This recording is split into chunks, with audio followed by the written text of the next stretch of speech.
बिस्मिल्लाहिर्रहमानिर्रहीम। अस्सलाम वालेकुम माय यूट्यूब फैमिली, क्या हाल है। उम्मीद है आप सब लोग अल्लाह के फजल से ठीक ठाक होंगे। मैं हूं मुस्कान खान और मैं आप सब लोगों को अपने चैनल मुस्कान डेली कुकिंग पर वेलकम करती हूं। आज मैं आप लोगों के लिए बहुत ही क्रिस्पी और मज़ेदार फ्रेंच फ्राइज़ की रेसिपी लेकर आई हूँ, जिसको बनाने के लिए ना तो हम आलूओं को उबालेंगे, ना ही अंडे का इस्तेमाल करेंगे और ना ही मैदा। बस झटपट से बगैर किसी चीज़ को इस्तेमाल किए हुए सिर्फ आलू से बनाएंगे।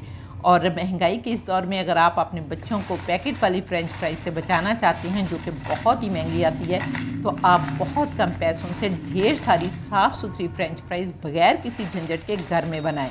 और इसको बनाने के लिए हमें किन चीज़ों की ज़रूरत होती है और इसको कैसे बनाना है, चलिए ये देख लेते हैं। बिस्मिल्लाहिर्रहमानिर्रहीम। तो इस फ्रेंच फ्राइज़ को बनाने के लिए हमें किसी स्पेशल आलूओं की ज़रूरत नहीं है, बल्कि वही आलू जो हम रोज़मर्रा अपने घर में सालन बनाने के लिए इस्तेमाल करते हैं, वही आपने आलू लेने हैं। लेकिन सिर्फ इस बात का ध्यान रखना है कि आलू जो हैं वो बिल्कुल ताज़ा हों, क्योंकि अगर आलू ताज़ा ना होंगे, 2-3 दिन के होंगे, तो वो नरम पड़ जाते हैं। और जब आलू नरम होंगे तो फिर हमारी फ्रेंच फ्राइज़ जो है वो अच्छी नहीं बनेगी, यानी क्रिस्पी नहीं बनेगी। तो इसलिए आपने आलू जो हैं वो बिल्कुल ताज़ा लेने हैं। अब इनको काटने का मरहला आता है कि इनको कैसे काटा जाए। तो सबसे पहले तो आपने इनको अच्छी तरह से साफ़ सुथरा कर लेना है, धोना है अच्छी तरह से, और फिर इनको खुश्क करना है और पीलर की मदद से आपने सारा छिलका उतार लेना है।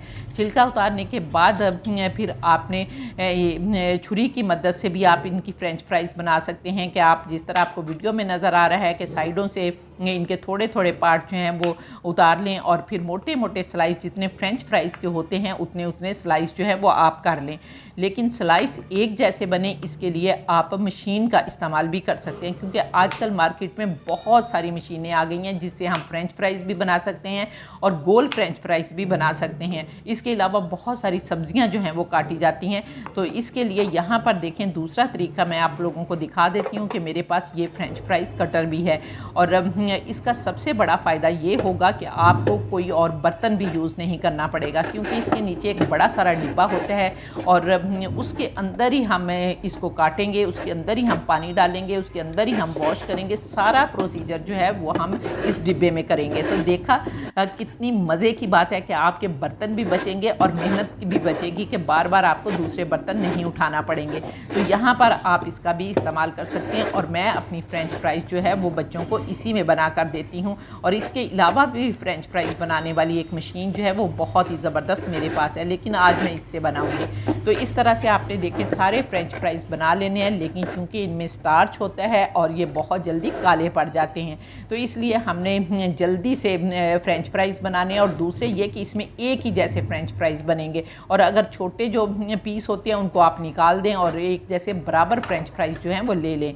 तो फिर सारे फ्रेंच फ्राइज़ काटने के बाद अब हमने इनको अच्छी तरह से धोना है, लेकिन मैं यहाँ पर इनको ठंडे पानी से ही धोने वाली हूँ। तो यहाँ पर हम सबसे पहले इनको ठंडे पानी से अच्छी तरह से धोएंगे। जब इनका सारा स्टार्च निकल जाएगा तो फिर हमने इसमें यख ठंडा पानी डालना है, और इसके साथ ही आप काफ़ी सारी जो है वो आइस क्यूब्स भी डाल दें, ताकि ये हमारे फ्रेंच फ्राइज जो हैं ये बिल्कुल ठंडे यख हो जाएं। और जब ये ठंडे यख हो जाएंगे तो फिर हम नेक्स्ट प्रोसीजर करेंगे। लेकिन अभी हम इनको इस ठंडे पानी में 15 मिनट के लिए डुबो कर रखेंगे, और 15 मिनट के बाद जो है वो हम अगर इसकी जो बर्फ़ है वो भी निकाल देंगे और इसको छान लेंगे। तो यहाँ पर देखें माशाल्लाह अल्हम्दुलिल्लाह 15 मिनट हो गए थे, और अब मैंने छलनी में डालकर इनको छान लिया है, पानी सारा स्ट्रेन कर दिया है। और ये पानी अभी हम थोड़ा सा सूखने देंगे, और जब पानी हमारा खुश्क हो जाएगा तो फिर हमने एक बड़ा सारा टॉवल लेना है, किचन टॉवल ले लें या जो भी आपके पास अवेलेबल है वो कपड़ा ले लें, और उसके ऊपर आपने सारे फ्रेंच फ्राइज जो हैं इनको फैला देना है।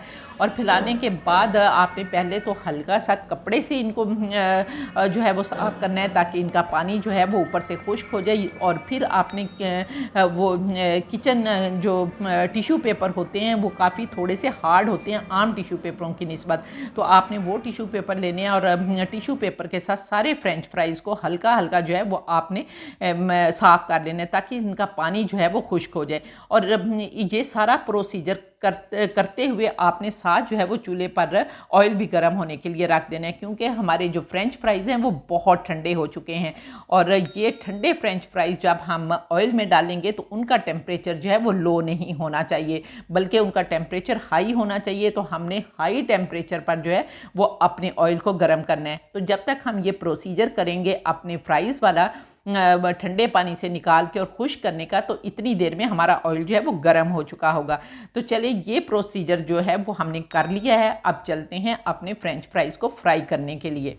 बिस्मिल्लाहिर्रहमानिर्रहीम। तो यहाँ पर देखें हमारा ऑयल जो है वो बहुत अच्छी तरह से गर्म हो गया। अब हम एक फ्रेंच फ्राई जो है वो डालकर देख लेते हैं। अगर ये फ़ौरन से ऊपर आ गई तो इसका मतलब है हमारा ऑयल गर्म है। तो ये देखें माशाल्लाह अल्हम्दुलिल्लाह ऑयल बिल्कुल अच्छी तरह से गर्म है। अब हम एक बैच डालकर फ्राई करेंगे, लेकिन आपने बहुत ज़्यादा आलू नहीं डालने, क्योंकि ये ऊपर को आता है ऑयल। तो ये ना हो कि आपके ऊपर छींटे भी पड़ जाएँ और ऑयल जो है वो भी कढ़ाई से बाहर आ जाए। तो आपने थोड़े बैच में इनको फ्राई करना है। और वैसे भी थोड़े बैच भी फ्राई करेंगे तो ये बहुत अच्छी तरह से फ्राई हो जाएंगे। तो अब हम यहाँ पर इनको डालने के बाद 1 मिनट के लिए नहीं छेड़ेंगे और 1 मिनट के बाद हम इनको अल्ट पल्ट करेंगे। और आप भी इस तरह अल्ट पल्ट करते हुए, ये जो स्पाइडर छलनी है इसके साथ अल्ट पल्ट करते हुए आपने इनको फ्राई करना है ताकि इवन कलर आए। और जब हाफ़ फ्राई हो जाएंगे तो आपने निकाल लेना है। और इस स्टेज पर अगर आप इन फ्राइज़ को फ्रीज़ करना चाहते हैं तो पैकेट में डालें और फ्रीज़ कर दें। और जब आपका दिल करे निकाल कर आप इनको दोबारा से फ्राई करें तो आपके फ्रेंच फ्राइज़ जो हैं वो उसी तरह से क्रिस्पी और मज़ेदार बनेंगे। और यहाँ पर अब हम इनको निकाल लेंगे और दूसरा बैच इसी तरह से हाफ़ डन कर लेंगे। और वही प्रोसीजर होगा कि हम डालेंगे और जिस प्रोसीजर से हमने पहले फ्राई किया है इसी तरह से निकालेंगे। अब जो पहला बैच हमने फ्राई किया है वो हमारा ठंडा हो चुका है और इस बैच को हम ठंडा होने देंगे। और फिर इस तरह दोनों बैच जब ठंडे हो जाएंगे तो दोनों को इकट्ठा ही हम फिर हाई फ्लेम पर जो ऑयल हमारा गर्म हुआ होगा उसमें बस 30 सेकंड्स के लिए हम इनको एक दफ़ा अल्ट पल्ट करेंगे और फिर निकालेंगे। तो आपके फ्रेंच फ्राइज़ और ज़्यादा क्रिस्पी हो जाएंगे।